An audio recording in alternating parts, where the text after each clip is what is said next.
38वां सर्ग चित्त और चैत्य विषय दोनों के संभ्रम के निराश द्वारा उत्तम युक्तियों से चेतन ही जगत है। यह वर्णन। चैत्य रूप समस्त जगत चेतन स्वरूप ही है। इस विषय का उपादान करने वाले महाराज वशिष्ठ जी भूमिका बांधते हैं।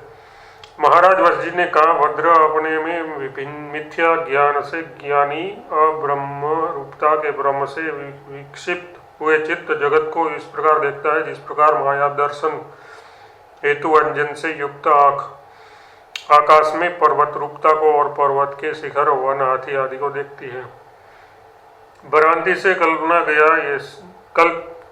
गया यह संसार चित्र सृष्टि के सदस्य केवल मन ही कल्पना से इस शुद्ध सा भासता है, वस्तुतः नहीं। ये कहते हैं श्री राम जी, ब्रह्म सृष्टि और चित्त सृष्टि दोनों समान ही मानी जाती है, क्योंकि दोनों सृष्टियाँ असल में परमार्थ ब्रह्म से न भिन्न है और न उनमें किसी तरह का क्षोभ ही है।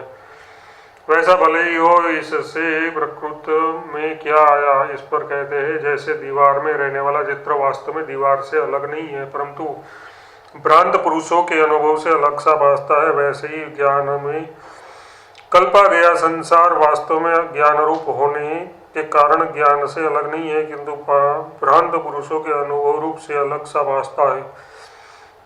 जब यही असली स्थिति है, तब ब्रह्म अर्थ रूपता को भी ज्ञान ही सत्यता के कारण ज्ञान रूप से सत्य रूप ही मानना चाहिए। आप जानिए, ऐसी स्थिति में हम लोगों के मत में बाह्य अर्थवाद और विज्ञानवाद में कोई विरोध नहीं होता, क्योंकि बाह्यार्थवाद और विज्ञानवाद दोनों की उक्त रीति से एकता ही है। किसी भी समय चेतन से भिन्न असत बाह्य प्रपंच की सत्ता हो ही नहीं सकती है।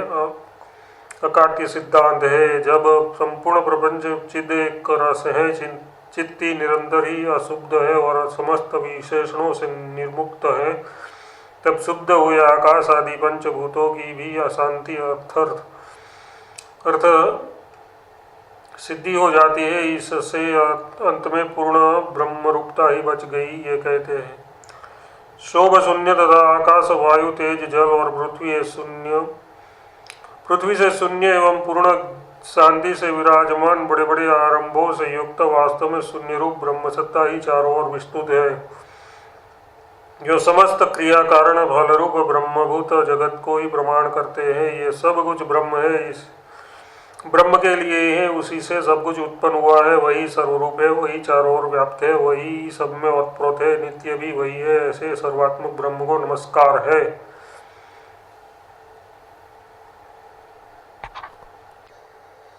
व्यवहार काल में भी चित्ती के साथ ऐक्य प्राप्ति के बल से ही विषयों का अस्तित्व और प्रकाशन होता है, किसी दूसरे तरीके से नहीं। ये कहते हैं, चिन्मय होने के कारण ही घटादि रूप विषय जब प्रमाता रूप चैतन्य के साथ वृत्ति द्वारा एक हो जाते हैं, तभी दृश्य रूप देह वाली उस चित्ती के बल से ही इन घटादि पदार्थों का प्रकाशन होता है, अन्यथा नहीं। इस तरह दृष्टा दृश्य और दर्शन ये सभी चित्ती की एकता के बल से ही जब सिद्ध होते हैं, तब ये चिन्मात्र स्वरूप ही है। ऐसी स्थिति में जब जगत का स्वरूप केवल अनुभव मात्र ही परमात्मा से सिद्ध होता है, यह अर्थ निकलता है। दृष्टा और दृश्य की एकता में अनुकूल तर्क बताते हैं। दृष्टा और दृश्य यदि चिदात्मक साक्षी में एकता प्राप्त नहीं करते, तो ईख खाने में प्रवृत्त पुरुष ईख देखकर और चूस कर भी पत्थर के सदस्य उसके स्वाद या माधुर्य का अनुभव नहीं करता, क्योंकि जड़ तो रस का अनुभव कर नहीं सकता और न जड़ रस ही उसके प्रति प्रकाशित हो सकता है। जब दृश्य और दृष्टा को चिन्मय मानते हैं, तब अनुभव करने वाली चित्ती में ही चैत्य विषय का अनुभव होगा। जब में गिरा हुआ जलबिंदु जैसे जल में प्रवेश कर डूब जाता है, वैसे ही चित्ती में विषय प्रवेश कर डूब जाता है। इसी से ईख का माधुर्य चखता हूँ। इस त्रिपुटी का चेतन में प्रवेश होकर ही अनुभव होता है। इस प्रकार को इस प्रकार को छोड़कर दूसरा प्रकार हो ही नहीं सकता, क्योंकि जड़ होने पर दो काठ के सदस्य अनुभव नहीं होगा। दो काठ के सदस्य यह जो व्यतिरेक दृष्टा दिया है उसकी समानता दृष्टांतिक में बतलाते हैं।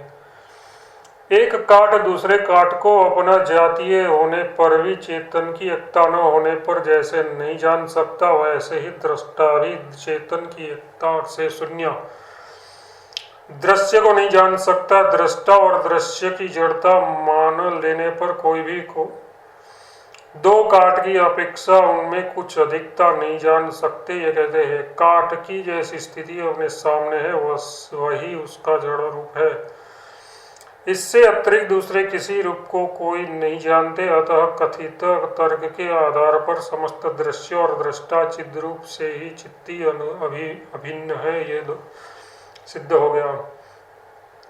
यह दृष्टा और दृश्य जब चेतन रूप सिद्ध हुए तब दृष्टात्मक जगत में पृथ्वी वायु जल आदि का भेद निकल गया और दृष्टा में स्पंदन बुद्धि आदि का भेद निकल गया। इस स्थिति में समस्त जगत की ब्रह्म के साथ एकता ही सिद्ध हो गई। ये कहते हैं दृश्यों में जल वायु पृथ्वी पत्थर आदि का, दृष्टा में जो स्पंदन बुद्धि आदि एवं प्राण जीव आदि भेद है वह महाचेतन रूप से ही है ही नहीं, क्योंकि महाचेतन में उनका तीनों काल में अस्तित्व नहीं है। भावना मात्र से कल्पित होने के कारण प्राण आदि भेद मिथ्या है। ये कहते हैं भद्र प्राण बुद्धि आदि जो कुछ अपना अस्तित्व रखते हैं वह केवल भावना के बल पर ही है।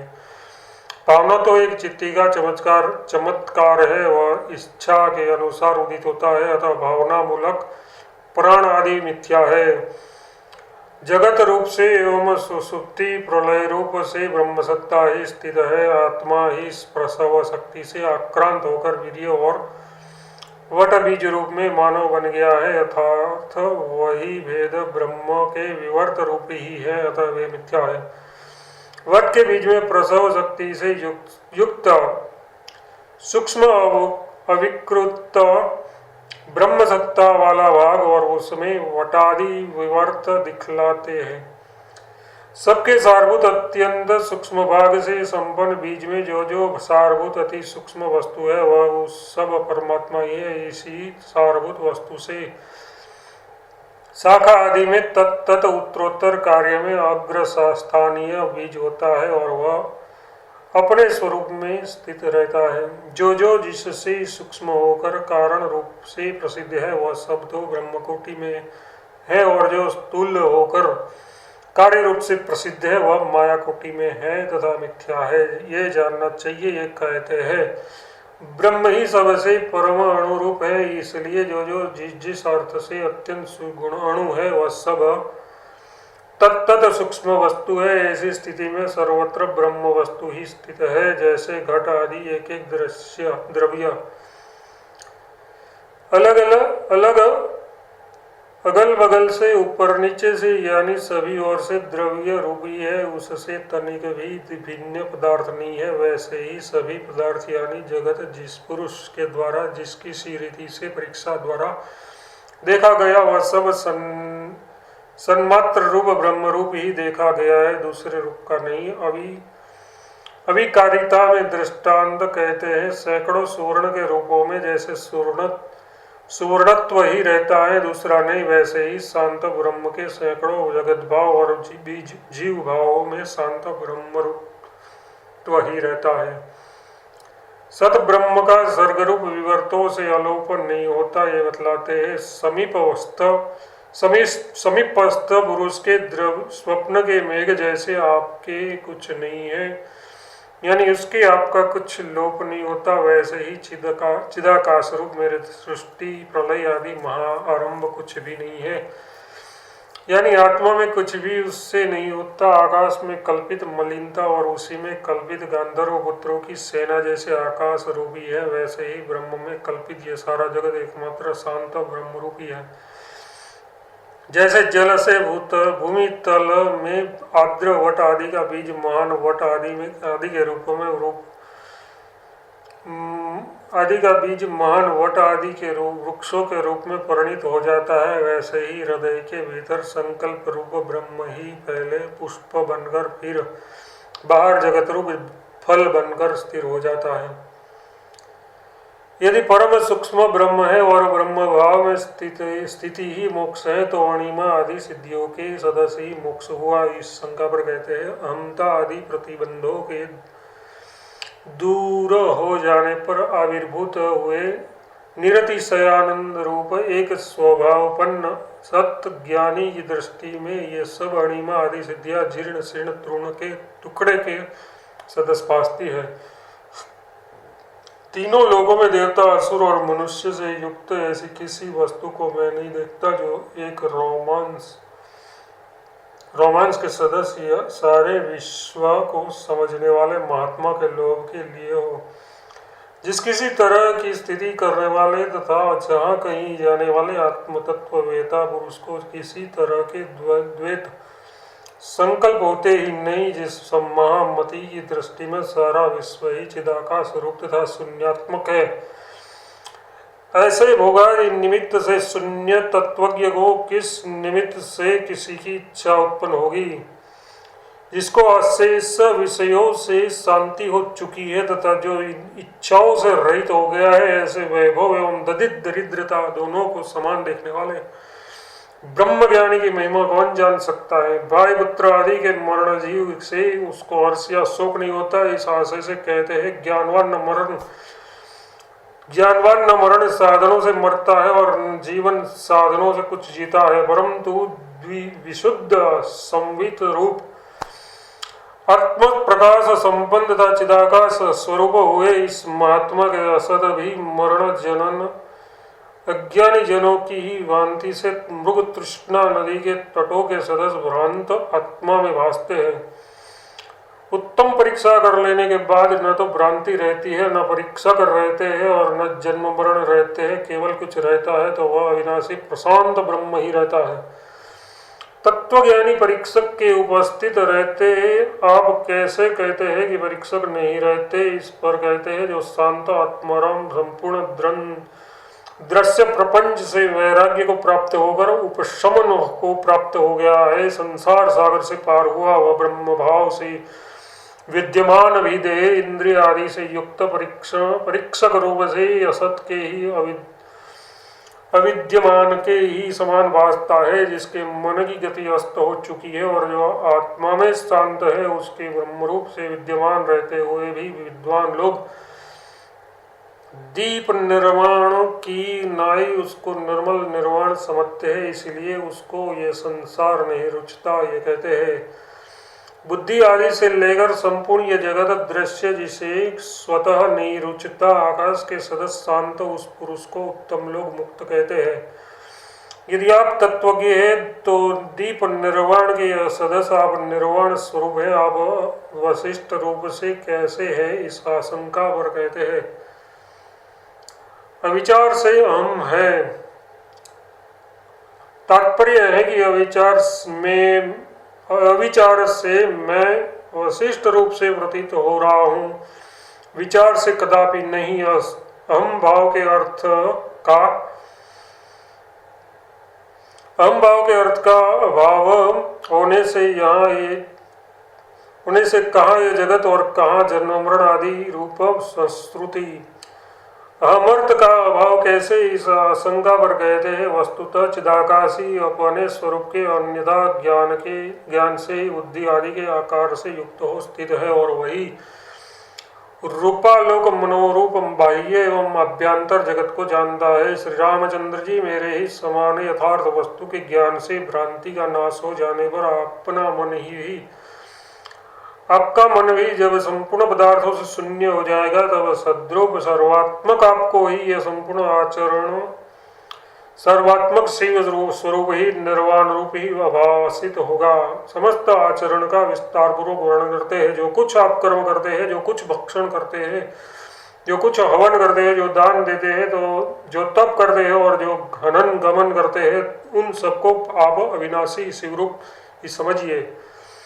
आचार ग्रहण समस्त जगत का उपलक्षण है। ये कहते हैं, मैं हूँ जो तुम हो, जो इच्छाएं और विदिशाएं हैं, जो काल क्रिया और आकाश आदि है, तथा जो लोकालोक आदि पर्वत है, वे सब शिव स्वरूप चिदाकाश रूप ही है। जो कुछ बाह्य और अंतर विषय है, जो भूत आदि 3 काल है, तथा जो जरा मरण पीड़ा आदि है, वे सब महाचैतन्य रूप शिवात्मा शिवमय आकाश रूपी है। दुख शांति के उपायों के अन्वेषण से रहित ब्रह्म शून्य इच्छा रहित मनोवर्जित मुनि एवं अहम भाव रहित होकर जिस प्रकार से मोक्ष रूप बनकर अपन आप से स्थित रहा जा सकता है, उस तरह से स्थित रहिए श्री राम भद्र। जिस तरह पवन का स्पंदन और स्पंदन के द्वारा व्यवहार या अव्यवहार होता है, उसी तरह आपका भी इच्छा मनन से रहित शांत अनंत ब्रह्म में स्थित तथा भावना रहित ही व्यवहार हो या न हो। भद्र जैसे काठ की पुरुषोचित चेष्टा का यंत्र रूपी घोड़े से निर्वाह होता है, और वह जैसे वासना शून्य संकल्प शून्य एवं उपद्रव रहित होता है, उसी तरह शास्त्र रूपी घोड़े से आपकी वैसी ही पुरुषोचित चेष्टा का निर्वाण हो। हे श्री राम जी, माता पिता बंधुजन आदि के साथ होने वाला आपका बाह्य व्यवहार न तो अन्य स्नेह से अत्यंत स्नेह से पूर्ण हो या न एकदम स्नेह से रहित ही हो, किंतु वह व्यवहार ऐसा हो कि देखने वाले को ये पता न लगे कि है या नहीं, यानी अनिर्वचनीय हो। आप चित्र दीप के सदस्य रहित चित्रगत तेज से पूर्ण है, परंतु यथार्थ परमार्थतः तेल से पूर्ण नहीं है। अतः उसका प्रकाश स्नेह मतलब तेल से पूर्ण है या नहीं, इसका निर्वचन नहीं किया जा सकता।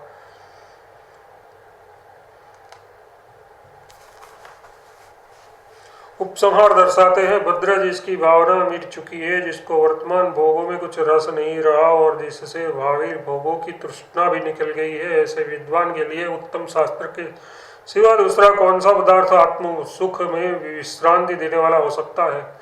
यथार्थ कोई नहीं। शरीर धारण तक अंततो गत्वा प्राप्त होने वाले आवश्यक व्यवहार काल में उत्तम शास्त्रों का अनुसरण ही चित्त दोष निवारण तथा विवेकादि के उद्बोध द्वारा तत्वज्ञान में प्रतिष्ठा कारण है। इसलिए इच्छा शून्य निर्मल तत्ववेता का प्रारब्ध प्राप्त व्यावहारिक प्रसंगों में वर्णाश्रम चित्त आचरण करना एवं समदमादि साधनों में भलीभांति लगा रहना ही असाधारण चिन्ह है, न कि यथोष्टाचरण। 38वां सर्ग समाप्त।